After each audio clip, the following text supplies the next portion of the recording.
Good morning or afternoon or evening or whenever you're listening to this. Evening. Well, it's evening. I know, but I'm just saying when they listen, wherever they listen, because we're in different time zones, it's a good way of starting the show, but you've just pissed on me chips now. Anyway. No, because I was just adding to the allure of, because it's your morning, it's my evening. Yeah, okay. So good, and obviously good whatever it is, wherever you are, whatever hour that you're listening this. This is John Bishop, this is the Bishop Exchange. I'm in Melbourne, Australia, with Bradley Haley, in a different room in the same hotel. Say hello, Bradley. Hiya, guys. Bradley, have you got a fancy new holder for you? Are you holding your mic with a spoon? It's a spoon, yeah.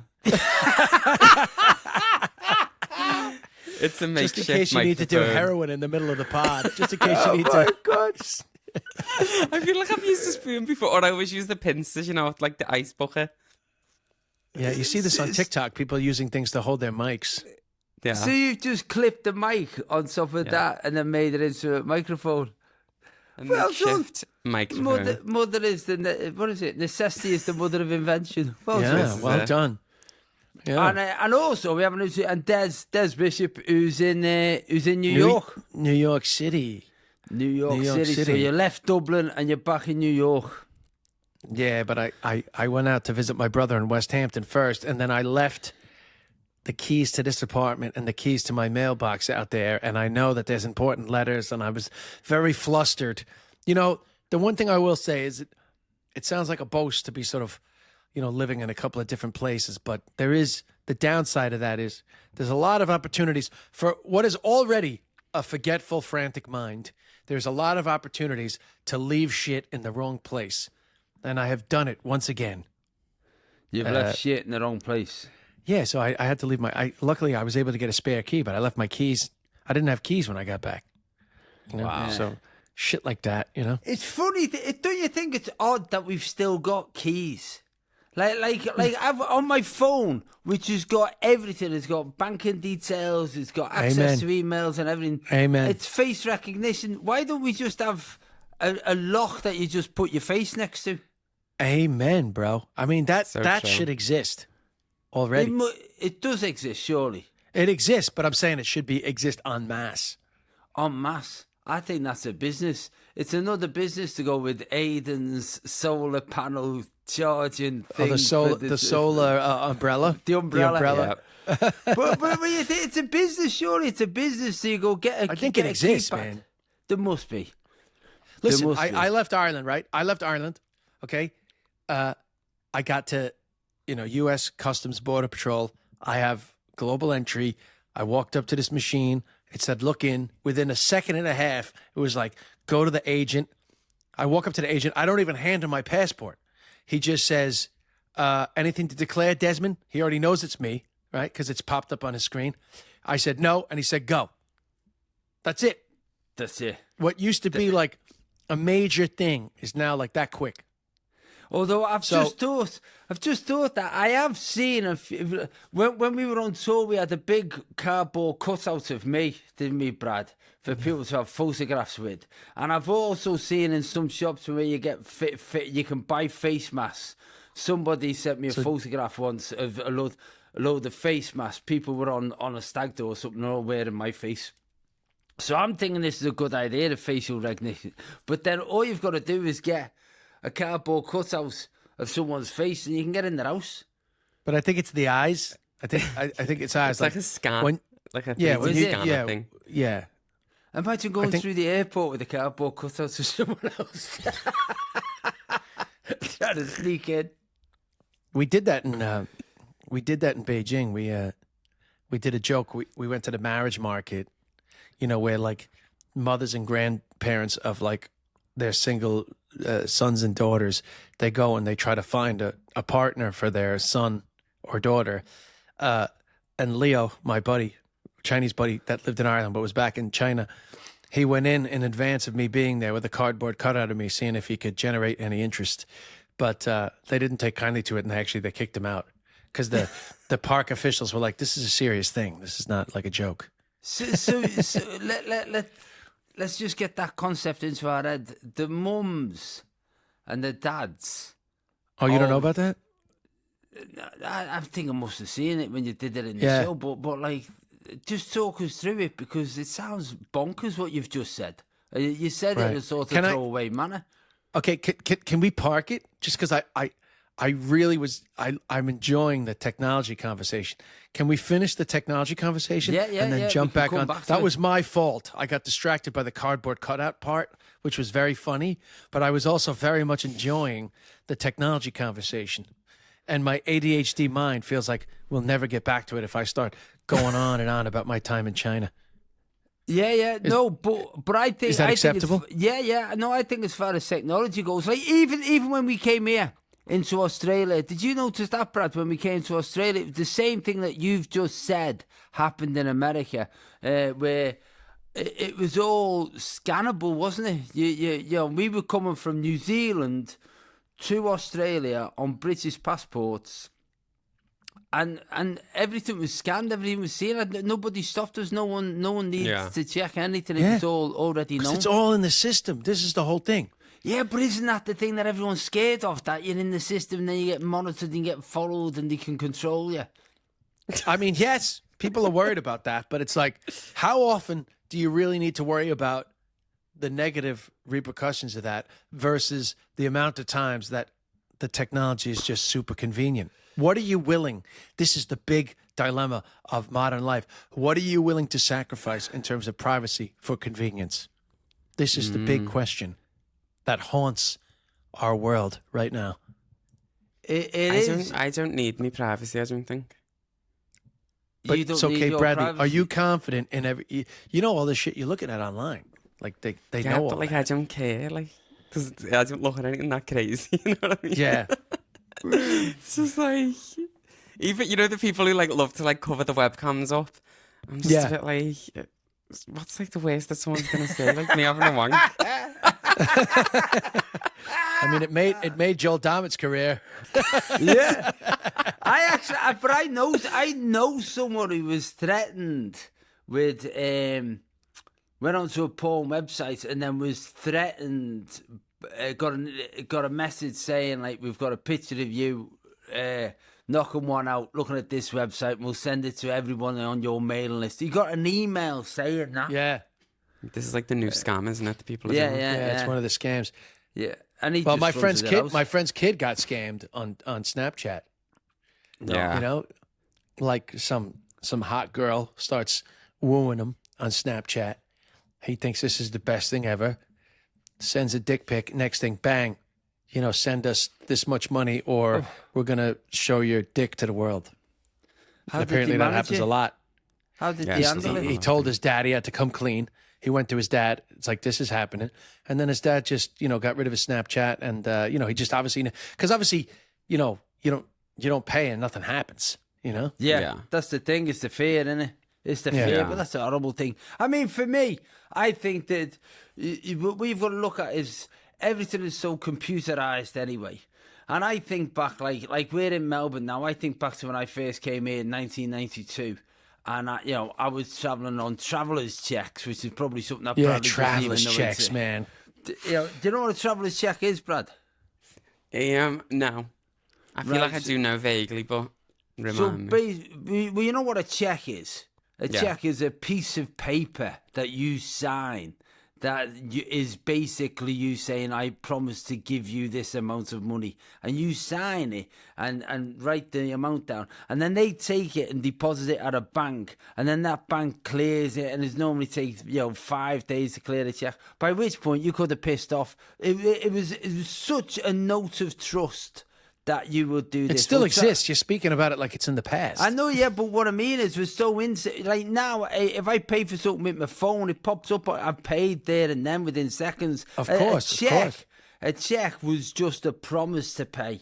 And in many respects, that's what a traveller's check was. What you do, you go into somewhere like the post office and you would buy $500 worth of traveller's checks. So they were safer than carrying cash, though, Brad. Safer than cash. Because if they got robbed, you could cancel them.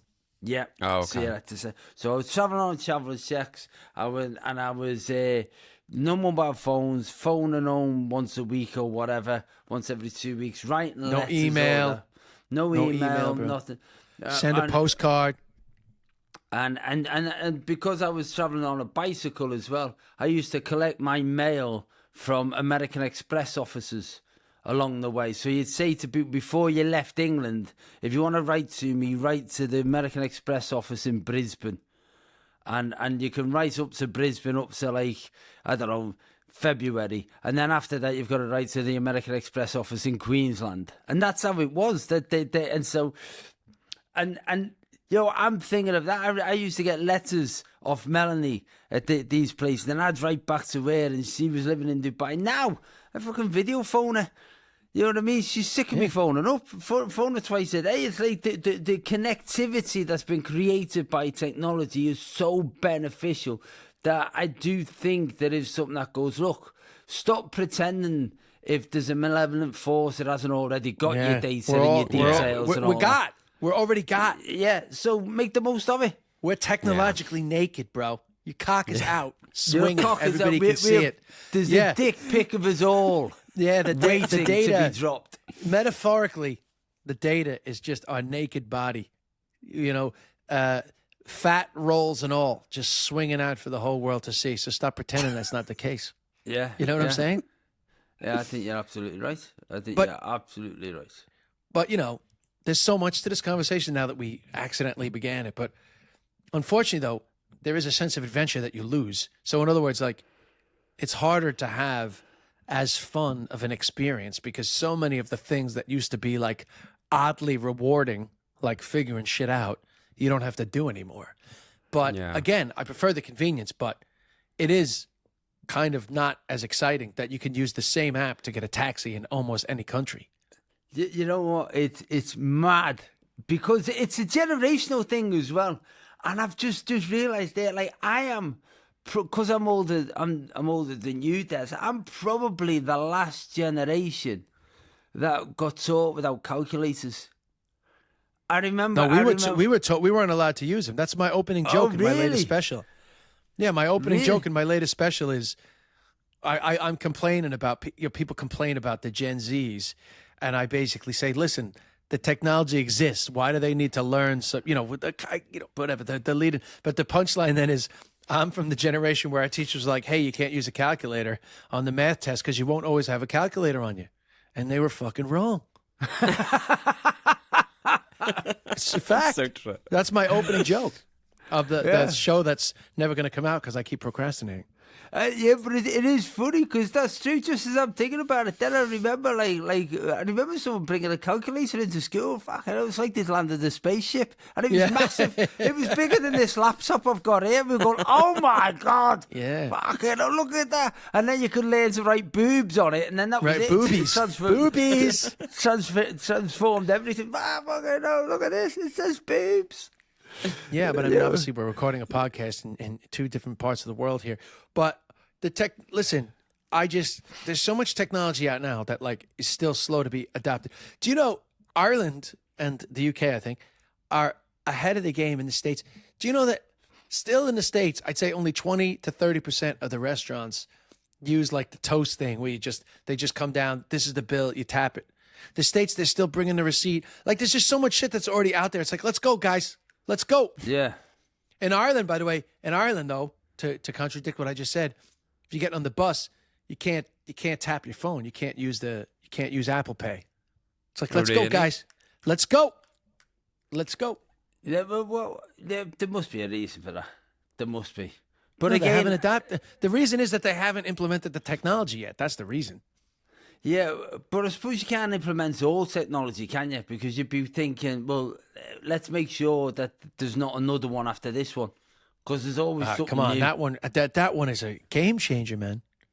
Yeah. You just need to send someone a fax and let them know. Yeah. I mean, there's it's just, because I was thinking about that with traveling. I'm like, so for example, like driver's licenses, passports, all these things. It's like, everything's on our phone. Why are we trying to pretend like it all shouldn't just be on the phone? And I get it. Your phone can run out of battery, but you can lose your card, So let's just move on from there's a lot of admin that's still out there, particularly with state stuff, like documents and stuff. That's like unnecessarily torturous. Yeah, we've just been doing, because I've been doing some work over there, we had to file some accounts. Jesus Christ. American admin is torture. The bureaucracy is torture. Yeah. But anyway, we are where we are, and it's allowed us to be connected on 2 continents and 2 time zones across the world, which is fucking bizarre when you think about it. The more you think about it, the more mental it is. But thank God for it. What would we do? Exactly. Our entire relationship is online. It's based on that. Yeah, exactly. We'd have no real friendship at all if it was left to the natural order of things. I mean, can you? I would say that already today, 80% of the marriages that happened in 2025 were from people that met with a swipe. But that's a guess. But I would say it's 80%. Right. So Des in the Western world, anyway. Des Bishop has decided in the Western world that 80% of marriages have been arranged in 2025 via dating apps. So to come back to what you were saying before, when you were in China and you went to the bridal park or whatever it was called, where people the marriage park, the marriage park. Why weren't they finding people on apps? Well, so this is a cultural thing that's been around for quite a while. Now, don't forget, this was actually 11 years ago, number one. Yeah. But number two, this was a tradition that had existed long before the apps. And it's because the parents, particularly then, I can't speak for today because China is evolving very rapidly, but the parents and the grandparents, they're very involved in their children's lives, more so than here. You know, they have filial piety as a sort of a core value in their belief system. It comes from because they have a Confucian belief system. They don't have traditional Judeo-Christian values like we take for granted. We don't even realize that, we live amidst a moral structure that is particularly Western. There's just things that are just a given that we don't think about. But in Asia, they come from a bit more of a hierarchical society, but particularly they really have filial piety, honor of your parents and your elders as like a fundamental value that matters immensely. And so there's just a more official respect of your parents in everyday society in a way that I think we possibly have lost a bit in the West. For good or for bad is a separate discussion. But anyway, as a result, the parents are very involved. So their parents are literally out there with sheets of paper saying, 27-year-old female, what she does for a living, her height, her weight. And, the parents of potential suitors are looking at the sheets and going like, oh, yeah, let's exchange numbers. And then the parents exchange numbers and then they talk and try to arrange a date. Wow. That's what it is. But then is it like, when you go on the date, you go back and your dad's going, right, how'd you part, I don't know. I never got to that part. I did exchange a few numbers. I did get a couple of calls. But... did you? Yeah, I don't think they were taking me very serious, though. But no, this is a fact. I mean, it's popping into my head a lot. Like there's so much technology that exists, but yet we choose to, just hold on to certain antiquated things. It's like, just embrace it. Our IDs are out there. Like, why do we have to send all these ridiculous documents? Like, I get it. You're trying to do like fraud prevention, but like, you're looking for 3, bills that are coming to the house. It's like, oh, come on. All my information's online. Verify it. Yeah. All my information's on YouTube specials. You can find especially for us, anything you want.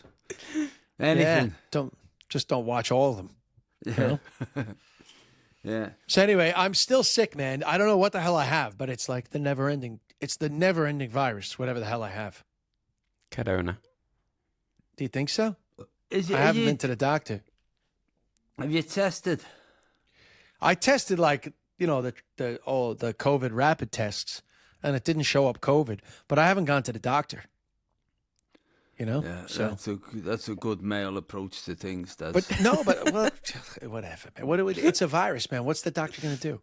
Like, honestly, I go to the doctor a lot. By the way, you say it's a male approach. I get the joke. But, like, I literally am in the doctor, like, once a month. I literally was, I was at a surgery. I had an MRI. I had an MRI a week ago. I'm not averse to going to the doctor, okay? No. But, like, what's going to happen if I go to the doctor?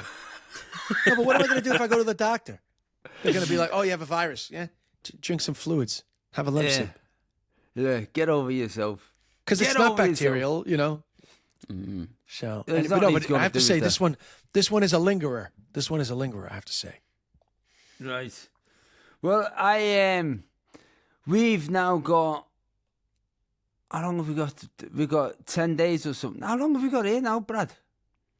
13 days. Yeah, 10 days, 14 days. I can't remember. Yeah, it's like 12 days. We leave on the 13th. 12 days. Got 12 days. So I just did, get this, Des. I just did a bit of a, I don't know, Channel 9 breakfast thing just to plug the rest of it. So, and she and the host said, so you've had a big birthday. You've turned 30. 30? 30? What? You got that 30? I've nearly doubled that, love. 30. What did they say? John then corrected her, and she just didn't even like acknowledge it. She I called just him no, 30. Was it like the researcher got the wrong person? Yeah, exactly. I don't know. I think she must have been looking at you at the beginning of the interview. She must have been looking at you at the beginning of the interview, being Jesus Christ, the air of the God, he's got bad jet lag. I mean, look how bad his face is for 30. Jesus Christ, has he ever heard of collagen? This guy. So funny. So nothing happened after that? No, like so I said to her, oh no, it was my birthday yesterday, and I was 59, and she went, yeah, here's a photograph of you. There's a photograph of you. Like, you know, she just completely ignored it. It was so funny, so ridiculous. Happy birthday, you know, happy birthday, by the way. Oh, thank you. But you know when you do those interviews, and you think, do you really need me here? Because you're not listening to any answer. No. You're just reading the next question. You're waiting to the next question. Yeah. Especially the morning ones.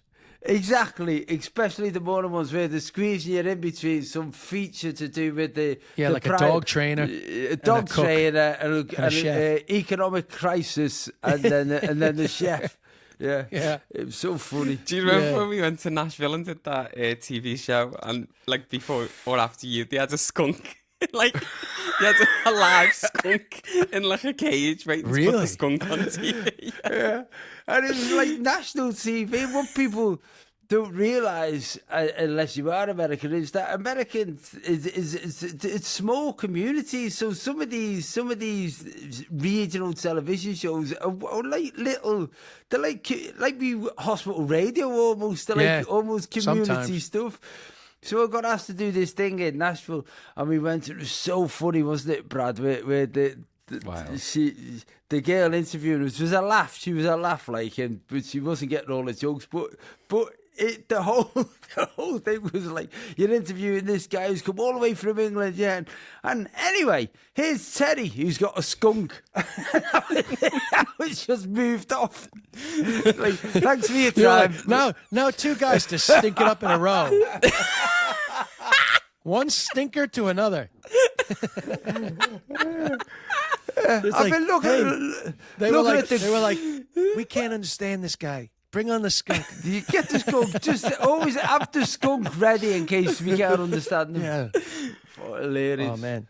Hilarious. Yeah, I've had mostly.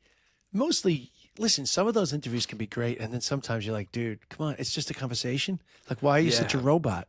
Why are you such a robot? I hate when they say, so what? You know, what's the difference between the English sense of humor and the Australian sense of humor? You're like, I don't fucking know, bro. Yeah. You know? Yeah. Like what? Like what do you think? You tell me, bro. Yeah. Like it's impossible to say. Yeah, but I think when you think about it, if you're not into comedy, it's an obvious question, isn't it? That people laugh at the same things everywhere. When you think about it, it makes sense as a question because you think, well, you in Australia, you're living off what's normal life here, And in the UK, it's slightly different. And I suppose if you don't go to comedy clubs, you probably think, oh, does he mention, I don't know, didgeridoos or thongs or whatever is a reference here that's not a reference in England, and is it going to be as funny? And the answer to that is always no, I know, fun, but the thing is, it's sense of humor. It's like I don't even. Yeah, like, how do you judge sense is that of humor? really? Is it really it a like thing? an individual sense of humor? Yeah, but is there a national sense of humor? I mean, I think back in the day, maybe it was easier to define because you could say, these are the types of things that British people get exposed to. These are the types of things that Americans get exposed to. But now everyone's getting exposed to the same shit. I mean, Yeah. do you think that there's as much of it? Like, how would you describe the Australian sense of humor, John? Well, I don't know. I only get expats. I didn't. What's your, think hey, I- John, actually, just out of curiosity, what's your go-to Aussie joke for the expats that come to your show? I haven't got one. Have you got really? one? Well, I used to have, because, the Irish, I used to go to Australia, and the Irish used to flock to my show. I mean, they still do when I go. I just haven't been there since 2019. So my joke was always, Irish people always come up to me and they go, I don't know how you're over here. The Australians, they have no sense of humor. They're no crack.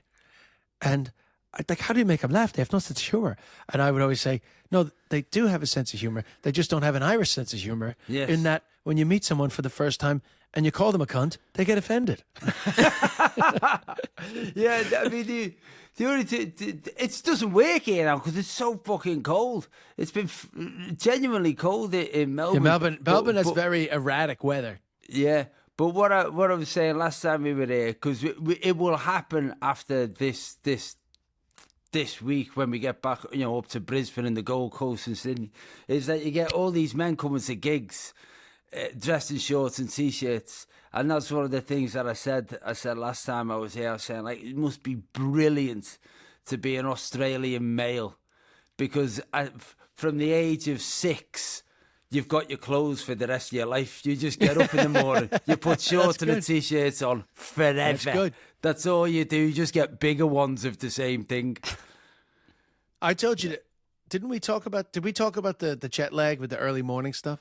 Did we talk about that? Yeah. Well, when you say the early morning stuff, you're talking about my So morning. my other joke that I used to do was, because this is a true story. So I arrived in Australia. You can stop me if I told it. True story. I arrived in Australia riddled with jet lag. Right. I mean, I was in Sydney this time, and I woke up at like 2 a.m, couldn't get back to sleep. And like, I really like exercising when I get to Australia, particularly, but in general, particularly at that time. And I waited until like 5:30 in the morning to go jogging because I didn't want to seem like a fucking lunatic, right? Like, what the fuck is this lunatic out jogging at 4:30 in the morning? And when I got out of my hotel room, the fucking place was packed with people exercising. Like, so my joke was, in Ireland, if I was out jogging at 5 a.m., people would think I'm mental. Whereas in Sydney, I'm late. Because it's such a different culture. That was one of my other ones. that I used to tell. We were having that culture thing. We were having that thing in New Zealand, weren't we, Brad? Where nowhere was open after 9 o'clock. Yeah, we talked about that. That's crazy. Yeah, but it leans into that fact that they all get up early. It's early culture. That's why I love Australia. Yeah, honestly, the Australian lifestyle suits me better. You. I've always listen. If Australia wasn't so far, I would have moved there. I absolutely love Australia. How many times have you been here? I never wanted to go until I went. Oh, I've been there a lot. 07, 08, 09, 2010, 2012, 14. Wow. I honestly, at least 10 times. Yeah. You know, I love it. But we're not gonna get into it now because the reasons why I used to love Australia are gone. My knee is fecked. You know? Your knee is fecked. You're married now. I didn't say that. Everything's a compromise nowadays. So you and Hannah should have a conversation and compromise on the fact that you're not going to live in Australia. It's fine. Listen, I don't mind about it. I could have lived in Australia if I wanted, but it's just too far. Yeah, you know? but That's also the last thing you need is another place to live. Yeah, I'll leave my keys in Australia. That's a hard. You know, you can't get that delivered. Let's take some questions. Let's take some from questions, the floor. and then Unless people there's can let us know. unless there's anything else pressing that we need to discuss. No. Liverpool have won a football match, but I don't think that matters to the rest of the world. Right, It yeah. matters Finally, to me and Liverpool me dad. won. Chelsea drew with Arsenal, and I find myself getting sucked back into the Premier League this season, actually. Oh, no. Drama. Sorry, you can't have it. You can't have it your way every year, John. No. But it's good. It's honest to God, it's such a good thing to be able to talk to my dad about. It's just a great thing. When people talk about entertainment or people talk about sport as not being important, it's such a vital way of communicating with people and keeping connected.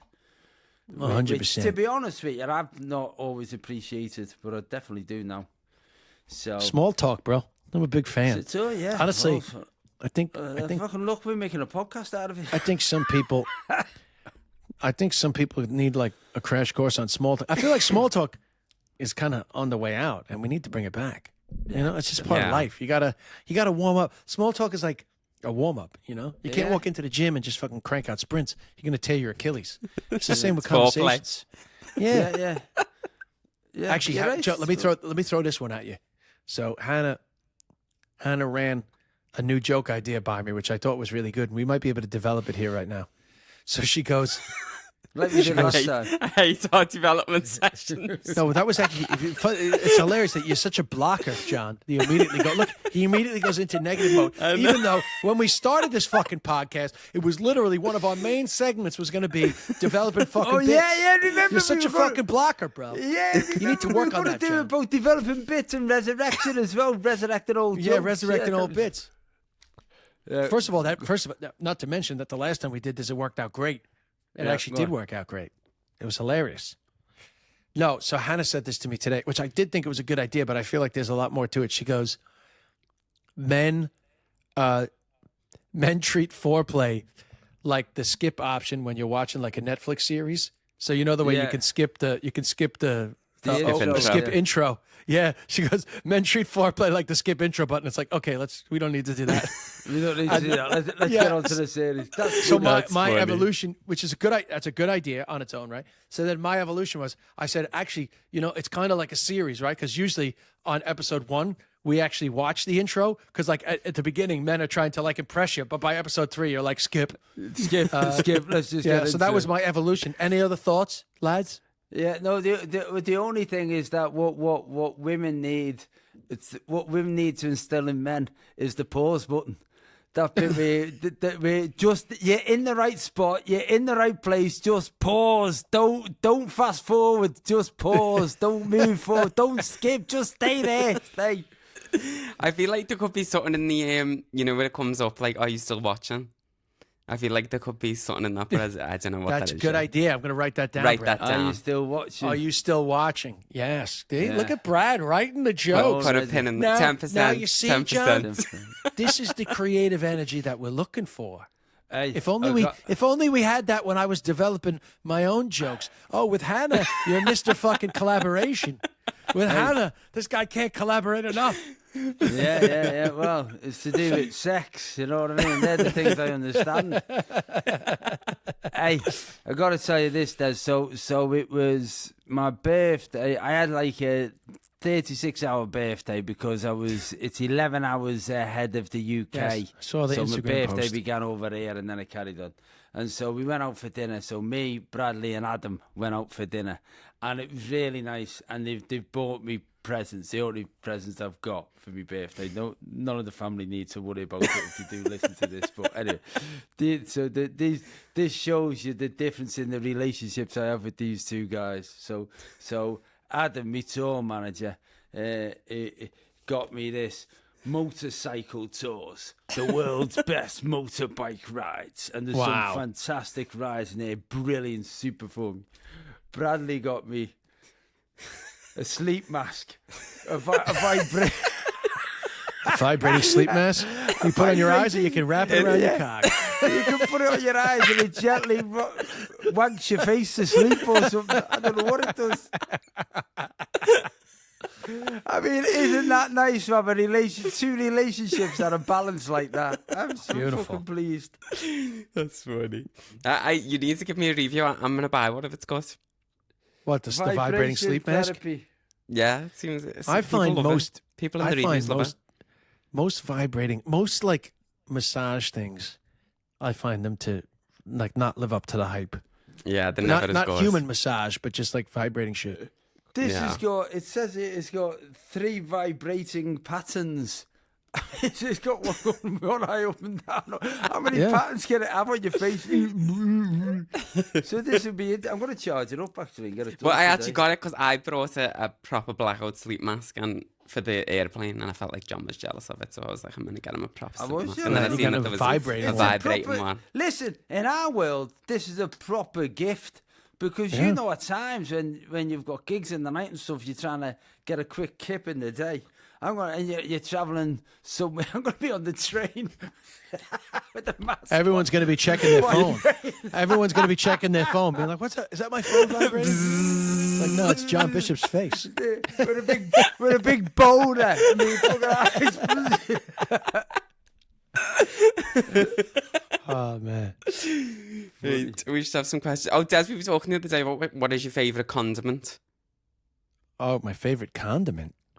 Yeah. Is chutney is chutney considered a condiment? We ended up having such a debate about all What's this. a condiment? Because John, Right. Someone wanted to say salt, I think, and we were like, is that a condiment or is that like Salt? an ingredient? Yeah. No. It's a seasoning. What was? Sauces. Did you Google the definition of condiment? Yeah, well, when you Google it, salt does come up as one of the examples. So, like, Okay, I well, guess there it is you a go. condiment. Yeah. Oh, Yeah, because I feel like salt and pepper are in the condiment section when places that have like a section for condiments. You know? Tell you the other But thing I is- like chutney. Is chutney a condiment? I don't know if it is. I think you can say chutney. I was saying the way to think of it is if you were going to the country and they were like, they don't have any condiments, what's the one that What you would you take? bring? Yeah. Oh, yeah. But if I you go mean, to the country, do you have chutney? No, Oh, they you don't don't mean have the chutney. countryside, you mean another country. Yeah, Another I country, yeah. mean, you're Yeah. going to a country that doesn't yet have condiments. Yeah, Yeah. a New world that Zealand. doesn't exist, yeah. it wouldn't be ketchup. It wouldn't be ketchup. I'm not a big ketchup guy. We talked about it on Burniful. Same. Yeah, no, ketchup's the same. I went off that. I remember HP sauce and thing, and that was a manly thing to have when I used to have sausages. But then I've stopped having sausages. The so I've Irish stopped call it eating brown sauce. Brown sauce. The Irish call it brown yeah. sauce. I got to tell you this though. This is a great thing that we came up with. So so we did a drive in New Zealand, which was about 4 hours, and then what we've got to do, we go from here to. Where do we go next, Brad? Adelaide. Oh, sorry, Adelaide. And then we go from Adelaide to Canberra. And then from Canberra, we've got a couple of days off to make our way to Sydney. We're going to rent a car. So what we decided to do was to draw a playlist up, right? And there's 3 of us in the car, me, Bradley and Adam.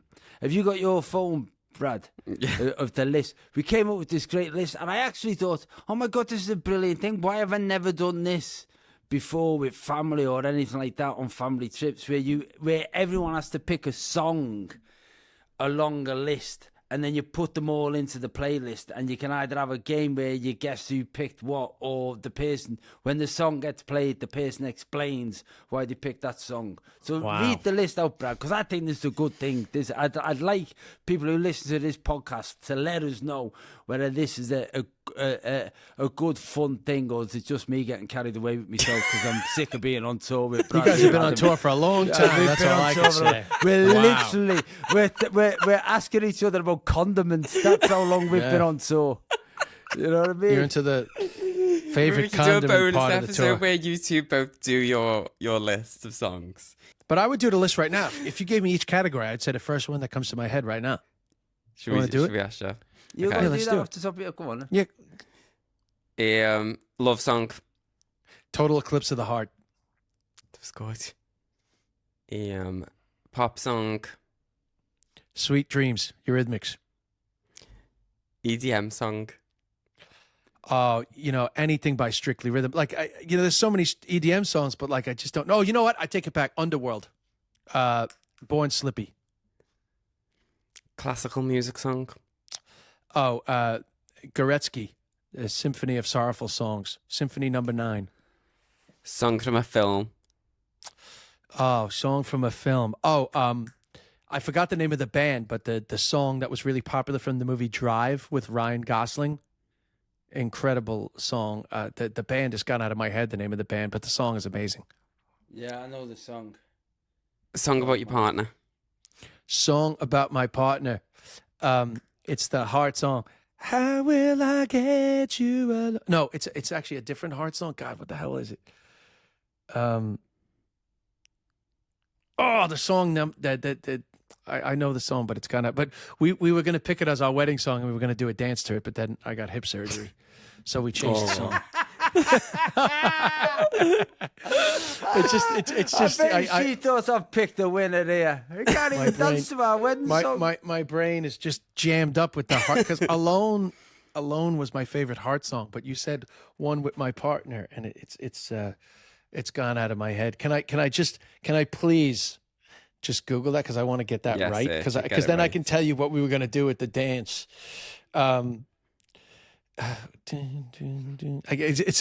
It's so funny. Like I actually, it might actually be Alone. I think I might actually. So you can go to the next one though while I'm Googling this. Okay. Best song you've ever seen live. Oh, the best song I've ever seen live. It's probably North American Scum, LCD Sound System. A curveball song that people wouldn't expect you to like. A curveball song. Oh, it's Golden by Huntrix from the K-pop Demon Hunters. Yeah, a song from your childhood. Oh, well, like any song from my childhood? Yeah. Let's beat it. Michael Jackson. Cancelled. A song that reminds you of your family. Oh, it's Piano Man by Billy Joel. Christmas song. Christmas song. I Saw Mommy Kissing Santa Claus. Also And Michael last but not Jackson. least, happy uplifting song. Happy uplifting song. Oh, you know what song? It came on again the other day. Is this is actually also an EDM song. I'm feeling so real. Do you remember that one, John? No. I think it was Moby actually. Oh, Feeling Moby, so yeah. real. Yeah. Take me away, take me away, take me away. You've come up with a good list there. You've got a very wide spread of music. Yeah, but I mean the thing is that when you overthink it, like you yeah, it was Alone. It is Alone by Heart, by the way. Yeah. No, it's like Adam threw in the EDM bit, and I'm like, I didn't even know what that was. Electric dance music. Yeah, electronic dance music. So because that's my main. I love EDM, you know, but it's just hard to know the names of things, you know. Yeah. Like there's just so many. Like I listen to that like every time I go to the gym. Yeah. We actually have a song music related question. Should I play it? Go on. Oh, all right, hit us. Seems apt-ish, and you kind of answered it a little bit just now. Hello guys, Darren here in Waterford in Ireland. A very simple, very fast question. What is your favourite movie score of all time? Oh, favorite movie score of all time. Very. Wow. Oh God, there's a few that like are just so impactful, but then of course you can't think of it right now. I know. It's. I mean, the most famous one for our generation was the Mission, but that's not the most effective for me. Oh, I thought The Mission was fantastic. The Mission as a movie score was brilliant. Yeah, it was, but that wouldn't be the one that I was. That's the first one you think of, but for me, it wasn't the most impactful. But now, of course, I'm. So there's a movie score. It's just instrumentals that are played during the film. What you score the movie. Like Gladiator had an incredible one. I remember Once Upon a Time in America had an incredible one. But also, what I listened to recently is I went when I was going through the South Island of New Zealand. I went from Queenstown to this place I think it's called Glencory, which is a little bit further out, where they filmed a lot of the big scenes in Lord of the Rings. So I put the Lord of the Rings movie score on. And I thought I'd just do it for that little bit of the trip. But I listened to it for a good 2.5 hours on the motorbike, riding a motorbike in a place like that, listening to a film score written about a place like that. It was just so on point. So today, I'd have to pick that Lord of the Rings. Today, you'd pick that. I mean, it's a hard. I can't. It's annoying that none of them are popping into my head now. But there's just certain films that just the music just. I think there's also some films where music's used in a different way. Tarantino uses fantastic music. Edgar Wright uses, but that's like a soundtrack, music.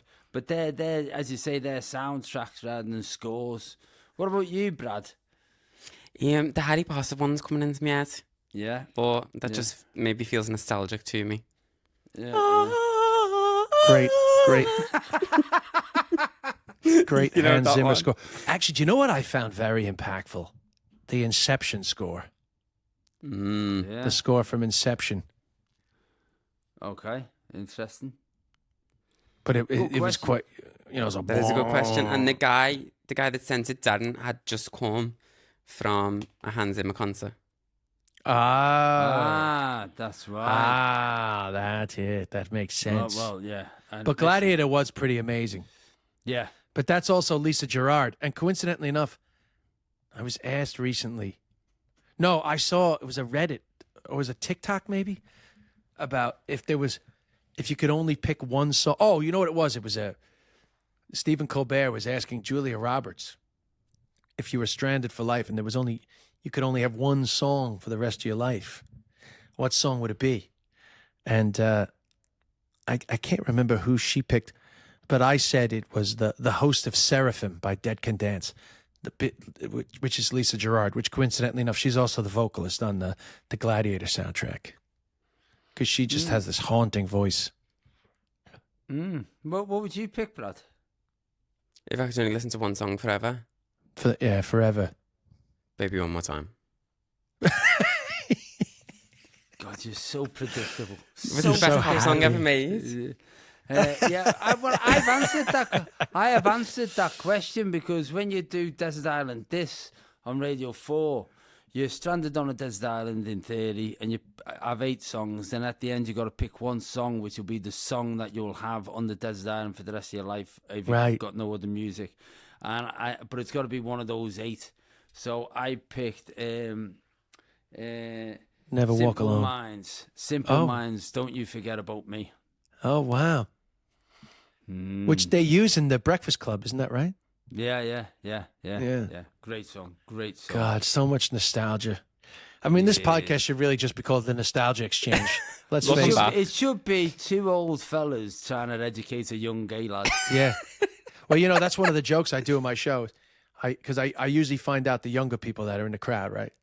And then when I go heavy into my bits about nostalgia, I always say, I told you guys, you came to the wrong show. I said, for most of the people in this crowd, this is the funniest thing they've ever seen. For you guys, this is like a TED Talk.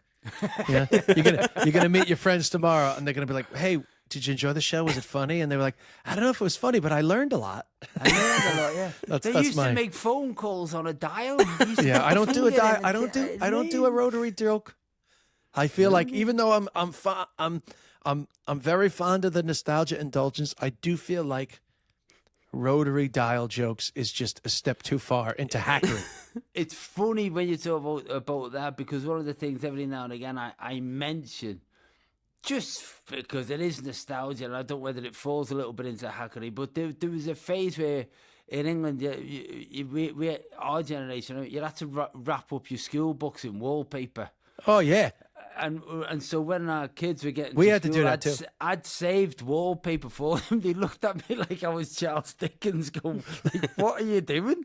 You don't have to do that now." But that's and so I mentioned that on stage, the reaction that gets off people, because it is a childhood memory. No, but that's a good one because I actually haven't heard a comedian joke about that. You're giving me a memory right now.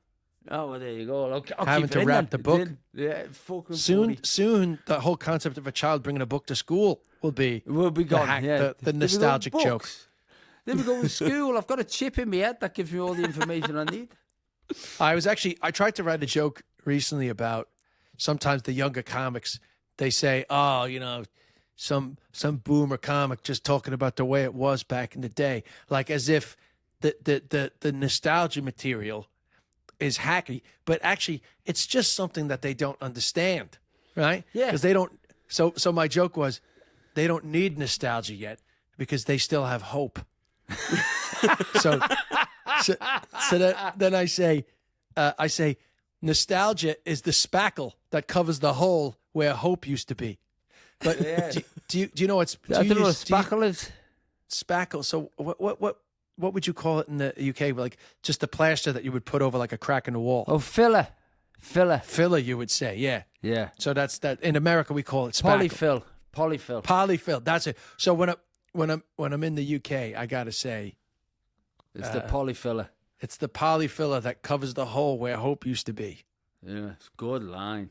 Yeah, but I don't know. Is it funny or is it just profound? Doesn't matter, mate. It'll make them laugh. I think any lines like that are funny but clever, I like them. Right. All right. I'm gonna put that into the show then. It's good. I see. We've worked on a bit. We've done a bit. It's collaboration. Yeah. It's all collaboration. It's all because of Darren from Waterford's question. Great question. That's why I like these questions. It just takes it in a different direction you weren't expecting. Go ahead, especially when you don't block it, when you embrace it and you let it take you somewhere. Yeah. Go on, Brad. Have we got any more?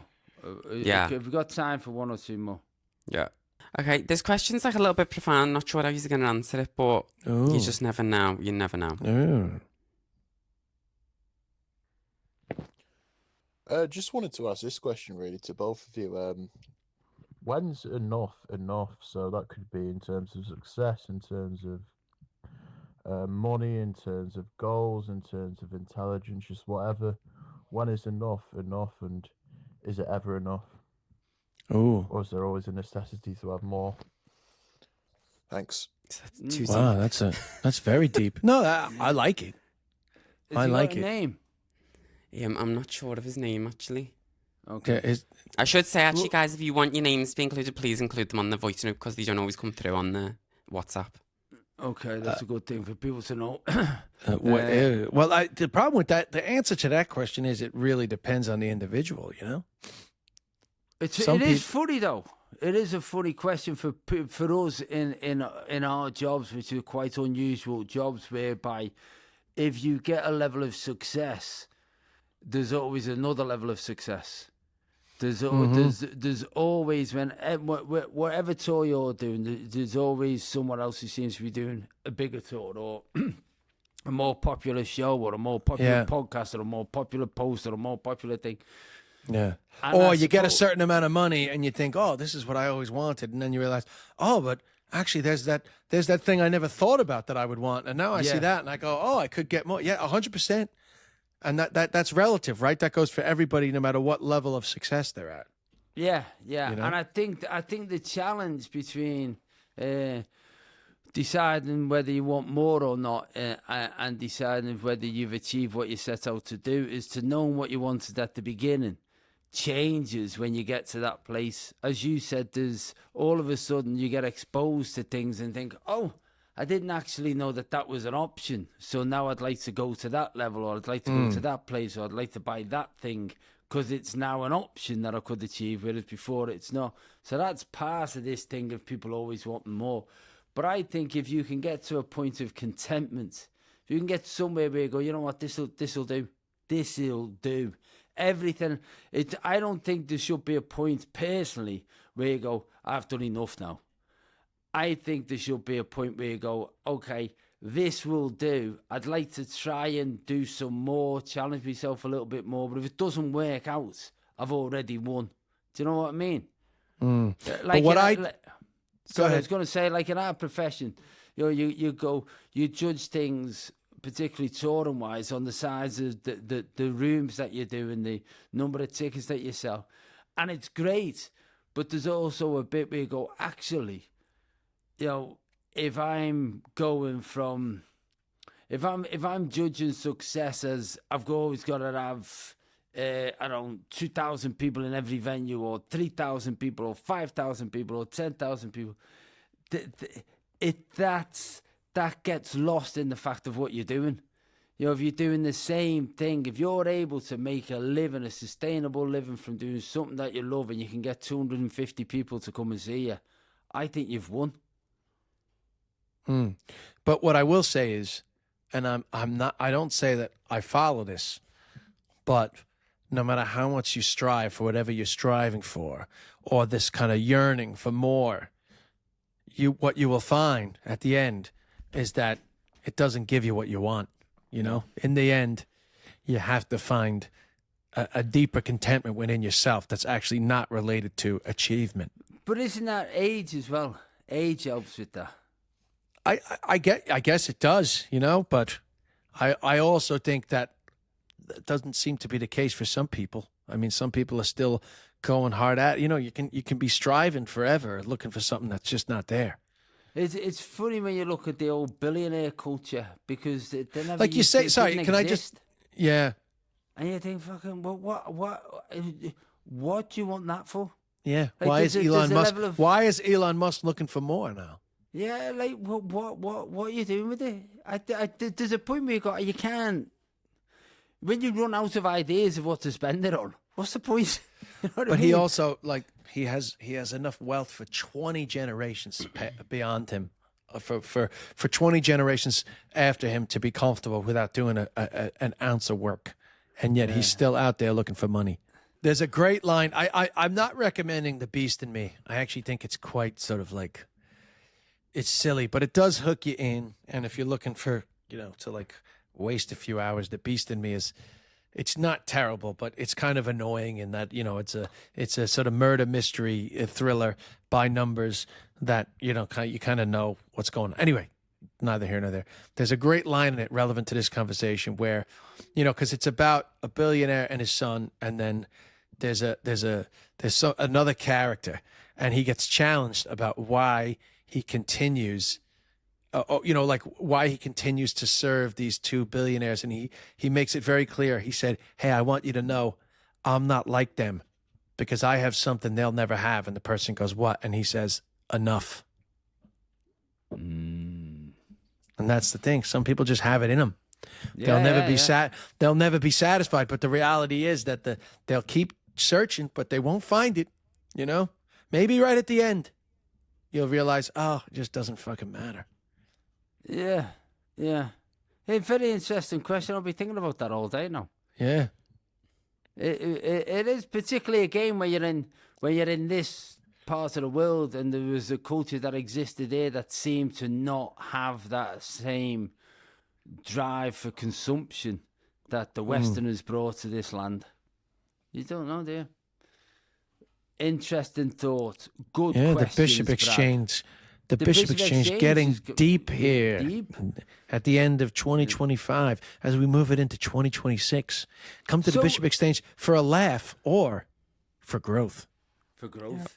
Self-help. Personal, spiritual growth. On that point, this year, it would be great because we've done a year of this now. We started in January. When we finished the year, we would have done a full calendar year. And we will try and knock together, I was saying to Brad, some compilations or something like that to stick together towards the end of the year. But I would love as much feedback as possible off people. You know, we know some people listen to it and don't necessarily subscribe, and that's fine. If you want to subscribe, it helps on various algorithms. If you want to like it, it helps. But if you just want to listen and send us some thoughts on what makes it work, what are the things that we can improve upon? Because I like doing it. We've gone through a lot of effort to try and keep this going whilst we're in different time zones, on the move, moving around. We've only missed 1 week. And you know, we're not sponsored. We're not doing this because we're all getting paid for it. We're doing it because we're enjoying it in the hope that someone will come and give us a load of dough one day. But even if they don't, I like doing it. But I'd like to know what it's like for the listeners. Yeah. So we're open to any feedback. Hit us up in the Spotify comments. I guess they can message you, Brad, on the WhatsApp, right? Yep, on the WhatsApp. It's Also not just audio messages, right? Where's the WhatsApp No, details? we can take in the show notes. Show notes. In the show notes, okay. And we can take what? We can take voicemail and... Yeah. Your feedback. We can do text or voice. You voice trolled message. them. Should I read the number out? Go on then. It's +44 735 311 341.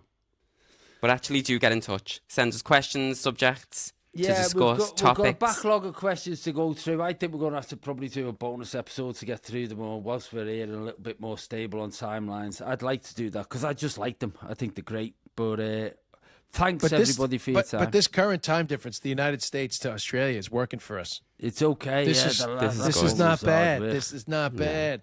And this will get a little bit better when we get over to the West Coast as well. Yeah. Here's the only bad news. Yeah. I'm going to Seattle and Portland on Thursday, so I'm going 3 hours the other way. But we'll see how that works out. I think we're actually gonna cancel out the difference because you're going to the West Coast, you're going to Perth, which is a 3 hour time difference, and I'm going to the West Coast, which is 3 hours. So we're gonna cancel ourselves out. We're gonna stay the same as we are. It's so hard to work stuff out. It's so hard. There's only 2 times, and I honestly, God, I'm struggling like mad. I'm trying to get in at a BSL lesson with me mate Gavin, and I can't work out the Zoom times. It's all on a what? I'm trying to do a sign language lesson with my mate Gavin. So we need to do it, obviously, on a Zoom. And I can't ask him to do it at 10 o'clock at night. And I can't do it at 7 o'clock in the morning. It's fucking mental. You think it should be... Like, how does the world work? You know, the world of business and all the rest of it, when they go, right, let's have a conference call. Someone at the other end must be going, tell him to piss off. It's fucking... Trust me, there's not even the same day. There's a lot of people in finance that have to wake up at 3 a.m. to do their calls with China and different things. It's just part of it, you know? Yeah. Anyway, we're not in finance. We're in the entertainment generating business. So thanks everyone for listening. I've had enough of today's podcast. Well, enough is enough. Enough when the fun stops. Enough is enough, yeah. That's brilliant. So let's call it a day. Thanks, everybody. Hey, listen, like and subscribe and spread the word. You lit up the Spotify comments on the last episode. Yeah, we love the comments. We love. You know why? It lets us know that you're there. Yeah, and, it does. We can be insecure in that way. So let us know you're there. Enough is never enough when it comes to Spotify comments. No.